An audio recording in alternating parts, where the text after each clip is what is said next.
Welcome to my channel, Spooky Stories. Have you ever stepped into a place and instantly felt like unseen eyes were following your every move? That's exactly how it feels in some of Connecticut's most haunted spots. From shadow-filled cemeteries to abandoned hospitals and historic lighthouses, these places hold secrets that chill you to the bone. Tonight, I'll take you inside 15 real locations where the paranormal isn't just a story. It's been experienced, captured, and felt by those brave enough to enter. If you're loving these spine-chilling stories, don't forget to hit the like button and subscribe to Spooky Stories for more real paranormal adventures. 1. Seaside Sanatorium, Waterford, CT. When I first drove down Shore Road toward the old Seaside Sanatorium in Waterford, I wasn't expecting the place to affect me the way it did. The building sits right against the water, huge and silent, like it's watching everything around it. I had read about its history, how it was once a tuberculosis center for children, then a facility for the mentally disabled. But standing there in person, the air felt heavy in a way I can't explain. It wasn't fear, it was something closer to sadness, like the walls remembered every voice that ever echoed inside them. I walked around the fenced perimeter, trying to get as close as I could. Wind from the ocean kept pushing against me, carrying that cold, salty smell. At one point, I stopped near a broken window on the south side where the sun was hitting just right. I could see inside, a long hallway, paint peeling, old metal rails still bolted to the walls. I don't know why, but looking into that corridor made my chest tighten. I tried to convince myself it was just the weight of the building's history, but for a moment, I genuinely felt like someone was standing just out of sight around the corner. As I kept walking, I heard something, just a quick metallic clink, like a door latch shifting. There was no one around. The wind had died down. I told myself it was probably nothing, maybe something loose inside moving with air pressure. But the sound came again, shorter this time, almost like a tap. I remember feeling this strange mix of curiosity and the urge to leave immediately. My hands were shaking a little, not from fear, but from the feeling that I wasn't as alone as I thought. Before heading back to my car, I turned around one last time. The building looked exactly the same as when I arrived, quiet, empty, peaceful even. But walking away, I couldn't shake the sense that something inside had been aware of me the whole time, watching, listening, waiting for the silence to return. 2. Union Cemetery, The White Lady, Easton, CT. I reached Union Cemetery in Easton just before sunset, the kind of hour when the sky turns soft orange and the shadows start stretching across the ground. I had heard stories about this place for years, especially about the White Lady, but I always told myself that most legends grow bigger than the truth. Still, the moment I stepped through the gate, something in the air felt strangely still, like the whole cemetery was holding its breath. I walked slowly along the narrow pathways, reading names on headstones that were older than anything I'd ever touched. The grass was damp, and every step made this faint, squishing sound that seemed too loud in the quiet. I wasn't scared at first. It felt more like I was intruding on a place that didn't want attention. There was a feeling of being watched, not in a threatening way, but almost like someone was curious about why I was there. As I moved toward the back section of the cemetery, the temperature suddenly dipped. Not just a little, but enough to make my arms tighten. The sun had almost disappeared, leaving behind this pale gray light that made everything look softer and more unreal. I stopped near a tall, thin headstone that leaned slightly to one side. For a reason I still can't explain, I felt like someone was standing just a few steps behind me. I didn't turn around at first. I listened. Nothing. No footsteps, no rustling leaves, not even the sound of cars from the road. Just silence. When I finally did turn, I didn't see anyone, but the corner of my eye caught the flash of something white, quick, faint, like fabric moving. My heart jumped, not from fear, but from the shock of actually seeing something I couldn't explain. I waited, staring into the dimness between the stones, hoping it would happen again. But the moment was gone. Walking back to my car, I kept replaying that flash in my mind. Maybe it was light, maybe my imagination, or maybe some stories survive for a reason. All I know is, when I left Union Cemetery, I didn't feel alone. Something there had definitely noticed me. 3. Fairfield Hills State Hospital, Newtown, Connecticut. I visited Fairfield Hills State Hospital on a cool gray afternoon, the kind of weather that already makes abandoned places feel heavier. The campus is huge, with long brick buildings stretching across empty fields, and even though many of them are sealed, the presence of what once happened there hangs in the air like fog. I parked near one of the old administration buildings and just stood there for a moment, looking at the dark windows. It felt like the place was staring back at me. As I walked along the cracked pavement, I kept imagining how different this place must have been when it was active. Patients walking between buildings, staff rushing through the tunnels beneath the ground. Those tunnels were all I could think about. Everyone talks about them.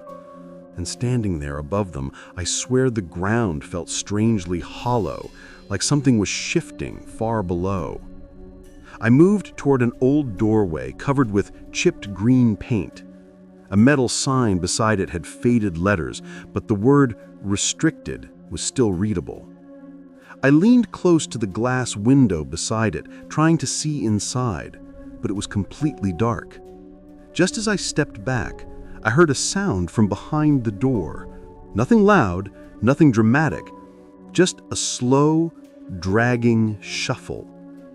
It made my stomach drop, because it didn't sound like pipes settling or metal shifting. It sounded like footsteps, soft, deliberate footsteps. I tried to tell myself someone else must be nearby, a worker maybe, security. But when I turned, the entire area behind me was empty. Not a single person. The air felt colder now, almost pressing against me.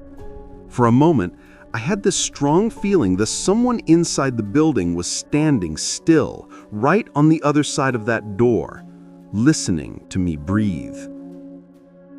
As I walked back across the field toward my car, I could feel that same presence following my steps, not physically, but in the back of my mind. Fairfield Hills doesn't feel abandoned. It feels like a place that remembers everything and doesn't like being forgotten. 4. Norwich State Hospital, Preston, CT. I reached Norwich State Hospital late in the afternoon when the sun was low enough to make the empty buildings look even taller and colder. The place sits right along the Thames River, but there's nothing peaceful about it. The moment I stepped out of the car, I felt this strange tension in the air, like the whole hospital campus was holding on to something it never let go of. Most buildings were boarded up, but their broken windows and peeling paint made them feel painfully alive. I walked slowly toward one of the older structures, its front steps cracked and covered in moss. The wind kept pushing across the field, making the loose metal somewhere inside clatter softly. At first, I thought it was just the building settling, but the more I listened, the more it sounded like something moving around, patterned, slow, almost careful. It made the back of my neck tighten. Through a gap in one of the boards, I peeked inside. The hallway was long, narrow, and dark, the kind of darkness that feels thick. I could make out old rails along the walls and what might have been a wheelchair lying on its side. The air felt colder near that crack, as if the temperature changed just on the other side of the wood. I stayed there for a moment, just breathing, and that's when I heard it, the sound of someone exhaling. Not a gust of wind, not an echo, a human breath, soft but close. My chest tightened.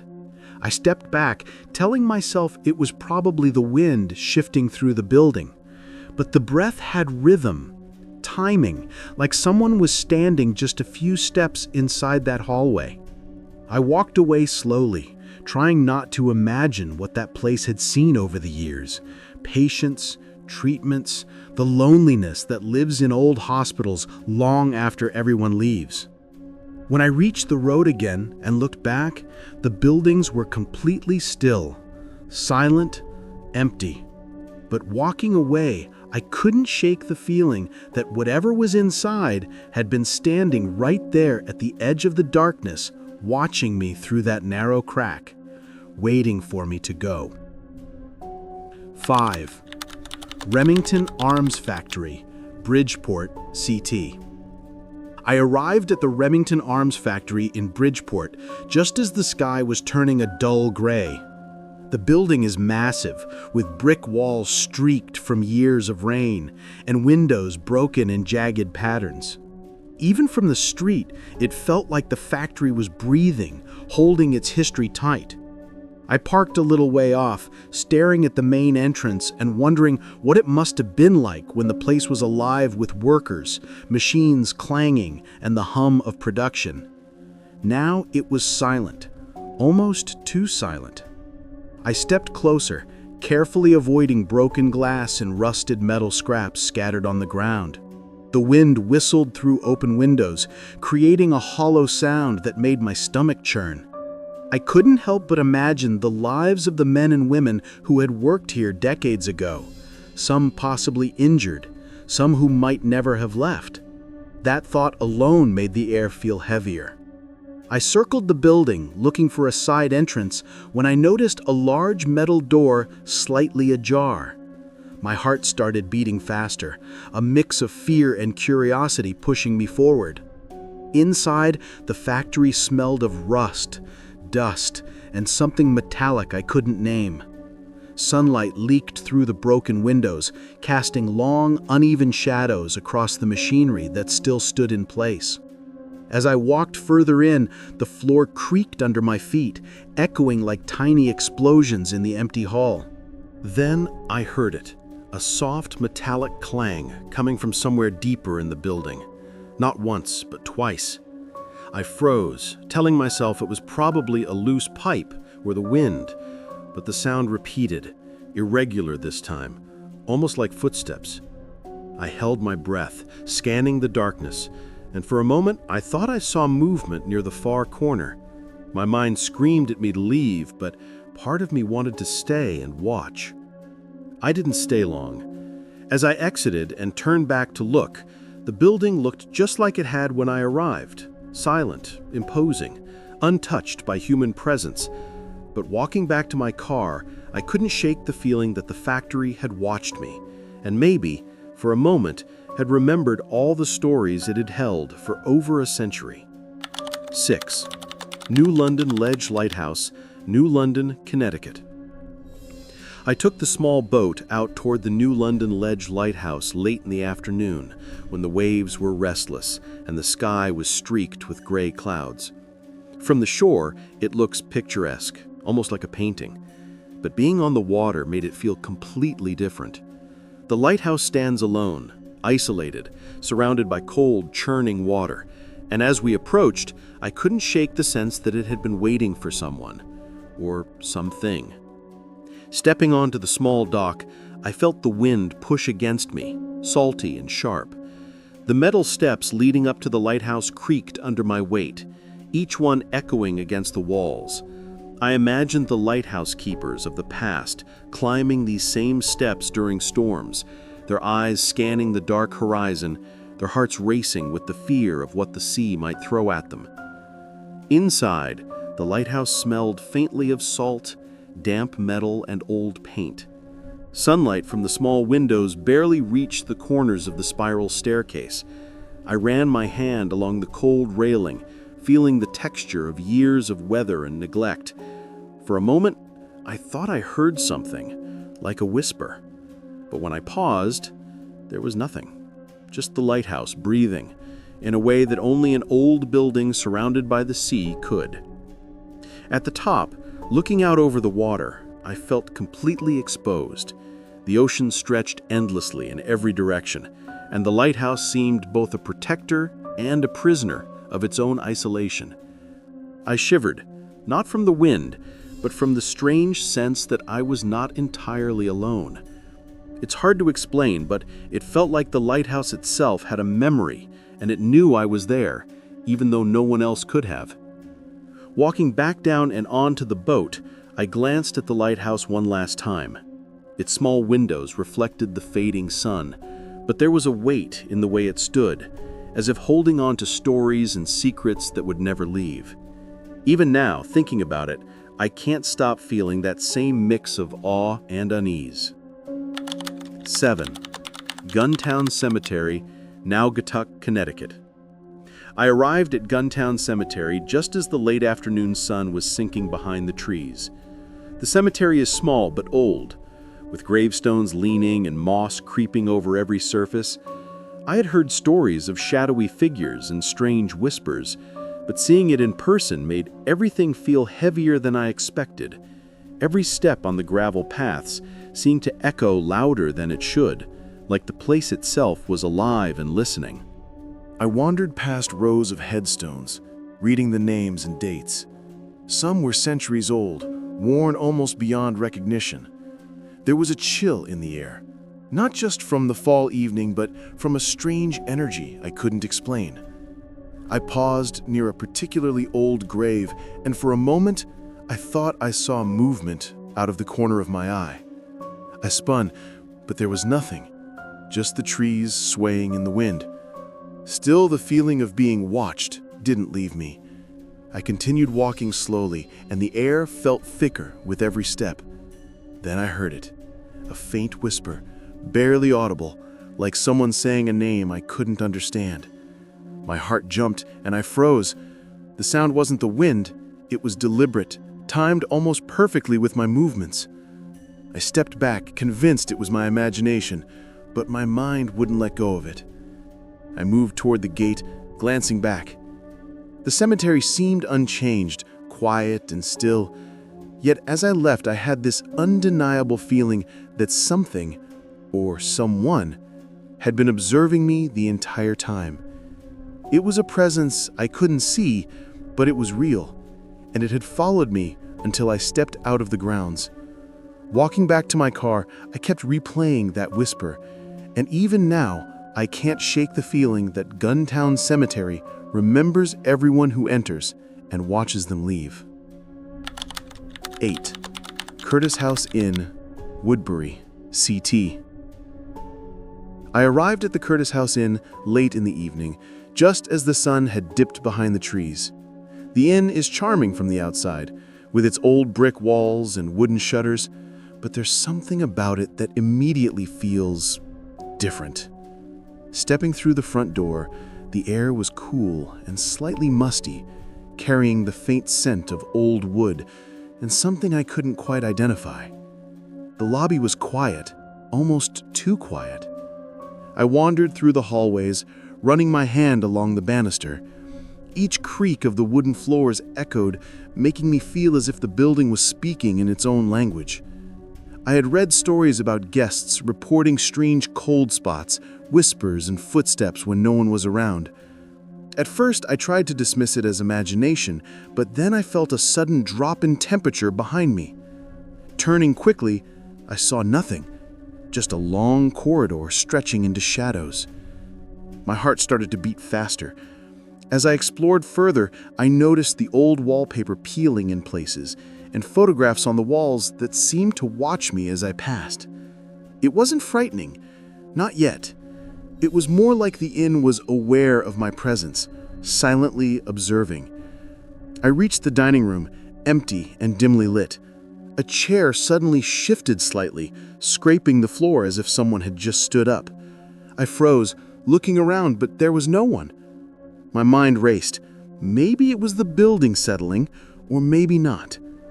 The hairs on my arms stood up, and a strange mixture of fear and curiosity took over. When I finally left the inn and stepped into the cool night air, I felt a lingering presence, like the Curtis house had acknowledged me and would remember my visit. Walking to my car, I glanced back at the lit windows. For a moment, I thought I saw a shadowy figure in the corner of the second-floor window, watching me leave. I told myself it was just my imagination, but deep down, I knew the inn held stories far older than I could ever understand. 9. Dudleytown, Dark Entry Forest, Cornwall, CT. I had been warned about Dudleytown long before I arrived. Locals called it the Village of the Damned, a place where people went missing and shadows seemed to follow you. Still, curiosity got the better of me. Driving along the winding roads toward the forest, the trees grew thicker, their branches twisting like skeletal fingers.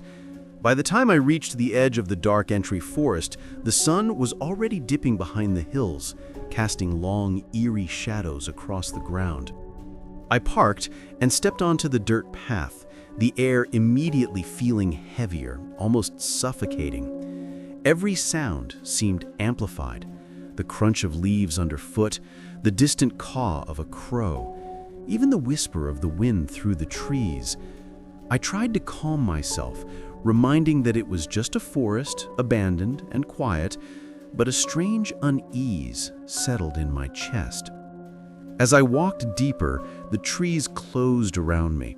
The forest felt alive, pressing in from all sides. I stumbled upon an old foundation, barely visible under layers of moss and vines. This was once part of the Dudley family homes, long abandoned, yet the atmosphere made it feel like someone or something was still watching. A sudden movement caught my eye. Shadows darting between trees, too quick to be an animal, too deliberate to be the wind. I paused, holding my breath, listening. Then I heard a faint whisper, almost like a warning. My heart pounded as the temperature dropped sharply, my breath forming visible clouds. I wanted to leave, but my curiosity forced me a few more steps forward. The feeling intensified. The forest seemed to hum with tension, as if it didn't want me there. Every instinct screamed to turn back. Eventually, I retraced my steps, leaving the old foundations and the twisted trees behind. Walking back to my car, I couldn't shake the feeling that Dudleytown had followed me with unseen eyes, observing every step I took. Even now, thinking about that forest, I feel the cold touch of its history, the darkness that refuses to let go, the lingering sense that some places are never truly empty. 10.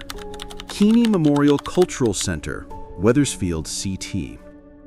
I arrived at the Keeney Memorial Cultural Center just as the late afternoon sun was fading behind the historic buildings of Wethersfield. The center looks peaceful from the outside, with its old brick walls and manicured lawns. But stepping inside, the atmosphere changed. The air was cooler, and every creak of the wooden floors sounded louder than it should, as if the building itself was breathing and aware of my presence. I walked through the hallways, past display cases filled with artifacts and old photographs. Everything seemed normal at first, but I couldn't shake the feeling that I was being watched. A faint whisper brushed past my ear, soft enough that I wasn't sure if I had imagined it. I paused, holding my breath, scanning the empty room, but there was no one there. Only the shadows of the tall windows stretched across the floor, shifting as the sun dipped lower. I made my way toward the auditorium, where the stage stood empty and silent. As I approached, I felt a sudden chill, and the temperature seemed to drop sharply. A chair shifted on its own, scraping the floor in a way that made my heart jump. I told myself it was probably the building settling, yet the feeling of being observed only grew stronger. I walked up the stairs to the second floor, my footsteps echoing down the empty corridors. The walls were lined with portraits of past residents and local dignitaries. I could swear that in one of the paintings, a figure's eyes seemed to follow me, though I knew that was impossible. Still, I couldn't shake the sensation that something was aware of me, moving silently just out of sight. When I finally stepped back outside into the fading sunlight, I felt a weight lift slightly. But the memory of those silent hallways stayed with me. The Keeney Memorial Cultural Center is not just a museum or a historic site, it's a place that remembers. Walking back to my car, I knew that whatever presence had lingered inside would continue to observe visitors long after I left. 11 Holy Ghost Society Cemetery, New Haven, Connecticut.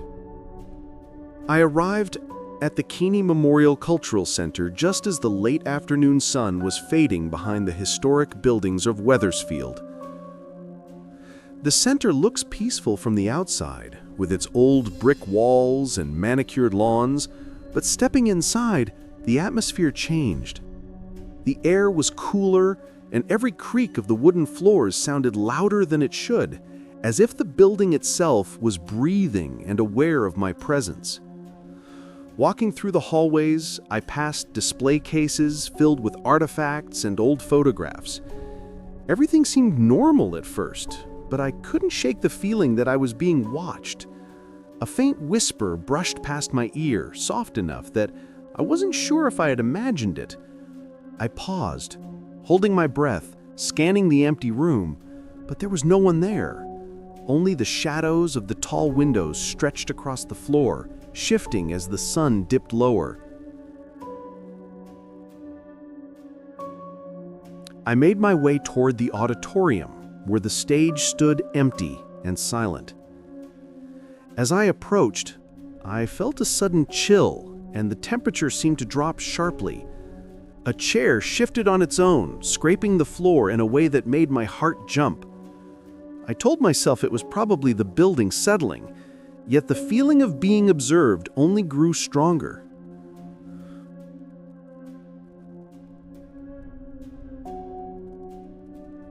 I walked up to the second floor, my footsteps echoing down the empty corridors. The walls were lined with portraits of past residents and local dignitaries. I could swear that in one of the paintings, a figure's eyes seemed to follow me, though I knew that was impossible. Still, I couldn't shake the sensation that something was aware of me, moving silently just out of sight.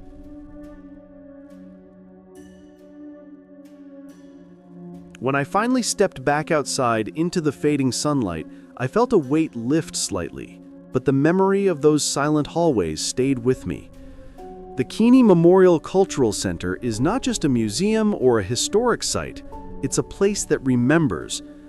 Walking back to my car, I knew that whatever presence had lingered inside would continue to observe visitors long after I left. 12 Old North Cemetery, Hartford. I arrived at Old North Cemetery in Hartford just as the late afternoon sun was slipping behind the clouds. The cemetery is enormous, with rows of old gravestones stretching into the distance. Walking through the grounds, I felt a strange mix of reverence and unease. The air was cool, damp, and carried a faint scent of earth and moss, making every step feel heavier than the last. I followed a winding path past headstones dating back centuries, their inscriptions worn almost beyond recognition. Some were cracked or leaning, covered in lichen. The deeper I walked, the quieter it became, until even the distant traffic of Hartford seemed miles away. It felt like the cemetery itself was holding its own silence, thick and watchful. At one point, I paused near a particularly old monument, reading the names carved into it. A sudden movement in the corner of my eye made me spin around. A shadow darted between the stones, too quick to be a person, too deliberate to be the wind. I froze, my heart racing, and strained to see if anyone or anything was there. The graveyard was empty, but the feeling of being watched didn't leave me. I continued along the main pathway, and the temperature suddenly dropped. My breath formed small clouds in the chilly air, and I felt a prickling along my skin, as if unseen eyes were following me. Somewhere nearby, I heard the faint scrape of a branch, or was it footsteps? I couldn't tell. The sensation of presence stayed with me the entire walk back toward the entrance. By the time I stepped through the gates, I was shaking slightly, not from fear alone, but from the weight of history surrounding me. Old North Cemetery isn't just a resting place for the dead. It's a space that remembers. As I walked to my car, I could still feel the eyes of the past following me, whispering their stories through the stillness of the graveyard. 13. Harkness Memorial State Park, Aeolia Mansion, Waterford, Connecticut. I arrived at Harkness Memorial State Park just as the late afternoon sun began to dip behind the horizon. The Aeolia Mansion stands proudly in the center of the park, its grand architecture almost glowing in the fading light. From the outside, it looked peaceful, even inviting. But the moment I stepped onto the grounds, the air felt heavier, charged with a strange energy that made my skin tingle. Walking along the paths lined with old trees, I could hear the faint rustling of leaves, but the sound seemed different here, like whispers echoing softly through the branches. The mansion loomed ahead, windows reflecting the dim light, some partially open, as if silently watching. My footsteps on the gravel sounded unusually loud, and I felt the presence of the past pressing around me. As I approached the front entrance, the doors were locked, but through the glass I could see the grand staircase, its wood polished but dusty, the shadows stretching across the floor. I imagined the mansion in its prime, guests walking through the halls, laughter filling the rooms, and the quiet corners where secrets might have lingered. I could feel those echoes in the air, faint but unmistakable. I circled around to the side garden, where the wind carried a cold, salty scent from the nearby shoreline. For a moment, I thought I saw movement near one of the windows, a figure, pale and still, before it disappeared. My heart pounded, and a chill ran down my spine. Every instinct told me to leave, but curiosity kept me rooted in place, listening to the silence. Finally, as the last light faded, I stepped back toward the parking lot. Looking once more at the mansion, I felt a weight in the air, like it was aware of my presence and remembering me, just as it remembered everyone who had ever walked its halls. Even now, thinking about Aeolia Mansion, I can't shake the feeling that some spirits linger there, not malicious, but quietly observing, holding on to the stories of the past. 14. Watkinson School, Hartford, Connecticut. I arrived at the Watkinson School late in the afternoon, just as the sun was beginning to set behind the Hartford skyline. The school buildings are old, brick and stone, with tall windows that have seen generations of students pass through. From the outside, it looked quiet and almost serene, but stepping onto the campus, I immediately felt a strange tension in the air, like the place was aware of me. Walking along the cracked pathways between the buildings, I noticed the sound of my own footsteps echoed in ways that felt unnatural. The wind whispered through the trees, but sometimes it felt like the sound was accompanied by faint voices, laughs or whispers I couldn't quite understand. My heart started to race, but curiosity pushed me forward. I reached one of the older classroom buildings, its doors locked, but windows cracked and dark inside. Leaning close to the glass, I thought I saw movement, a shadow shifting just beyond my line of sight. I stepped back quickly, telling myself it was just the wind or my imagination, but the cold chill that ran down my spine told me otherwise. I circled the building, exploring every path I could access. The air grew colder with every step, and I had the unnerving feeling that something or someone was following me silently, keeping pace just out of sight. In the distance, a door creaked softly, though there was no one around. My instinct screamed at me to leave, but I stayed a few more minutes, trying to understand the presence that lingered. Finally, as the shadows grew long and the light faded, I walked back toward the main road. Looking back at the school, it seemed like nothing had happened, but the feeling didn't leave me. Watkinson School isn't just an abandoned campus. It's a place that remembers every footstep, every voice that ever walked its halls. And as I drove away, I couldn't shake the sense that whatever had been watching me that day was still there, waiting quietly for the next visitor to arrive. 15 Mystic Seaport, Old Shipyard Area, Mystic CT. I arrived at the Mystic Seaport just as the late evening fog was rolling in from the river. The old shipyard area is historic, full of weathered wooden docks, warehouses, and the skeletons of ships long retired. From the moment I stepped onto the creaking planks, I felt a strange energy, as if the ghosts of sailors past were still moving through the docks, keeping watch over the water. Walking along the boardwalk, the smell of salt and old timber filled the air. Every sound seemed amplified, the slap of water against the hulls, the wind through the rigging, even the faint creak of a rope swinging. I could almost imagine the voices of sailors echoing, telling stories of storms and voyages that ended too soon. I wandered toward one of the old warehouses, its door slightly ajar. Peeking inside, I could see shadows stretching across the empty floor, the shapes of crates and abandoned tools merging with the dim light. Suddenly, I heard footsteps behind me, soft, deliberate, and heavy on the wood, but when I turned, there was no one.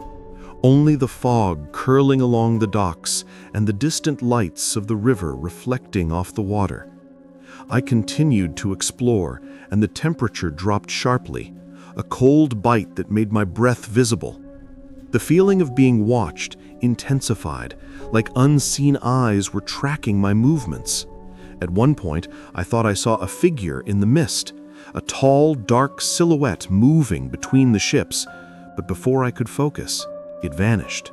My heart pounded, but I couldn't look away, compelled to understand the presence lingering in the old shipyard. Eventually, I made my way back toward the main pier, the fog thick around me. Even as I left, walking toward my car, I felt a quiet weight following me, as if the Mystic Seaport itself remembered every sailor, every worker, every visitor who ever walked its docks. Some places hold their history in ways you can feel, and this shipyard, silent and misty, keeps its memories alive for anyone willing to notice.